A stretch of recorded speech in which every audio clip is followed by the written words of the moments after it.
Samples of the original green poison pathogen, the ones we recovered off the currency used as a primary transmission vector, let us take a closer look at the virus's basic genome. What I found was clear evidence the bug had been manufactured. There's genetic material there from a half-dozen other pathogens, bolted onto smallpox to make a more efficient killing machine. One of the things that makes a virus lethal is adaptation. Rapid mutation makes it harder for antibodies to identify and drugs to kill. What we're seeing in the samples you pulled from the population at the train yard is the degree of genetic drift green poison is already experiencing, and it's significant, which means it'll be that much harder to find a vaccine.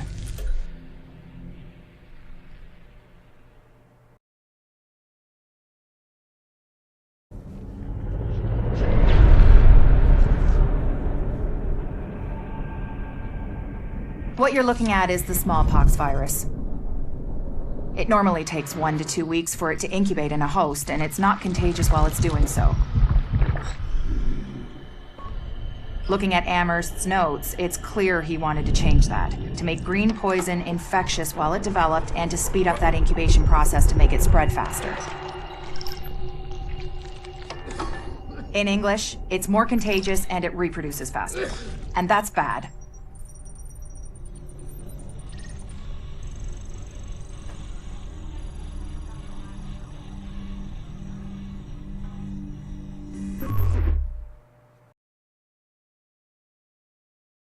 We've got confirmation that green poison wasn't bred.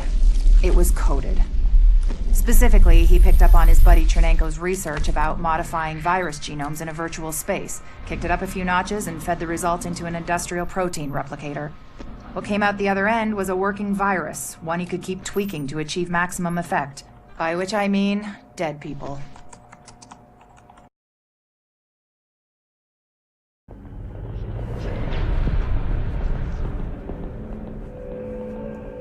What you're looking at is the smallpox virus, one of the deadliest pathogens on the planet.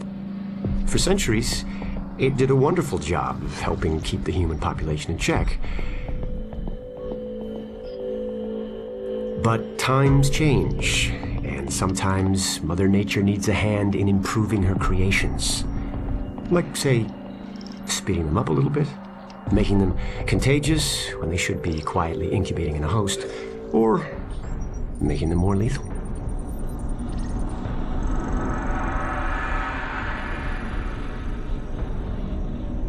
I didn't come up with the approach on my own. My friend Vitaly is one of the pioneers in the field, and the idea has been around for years. Genome as data. You see, once we digitized DNA, we made it infinitely mutable. We could do 1,000 virtual variations in the time it used to take to grow a 1 lab-grade generation of pathogens. And we could pick the best, most lethal combinations and make them real. That's how you make a killer virus, you see. Mix in genetic code from other diseases, and you move the sliders all the way up on lethality and virulence. The goal was a 90% mortality rate.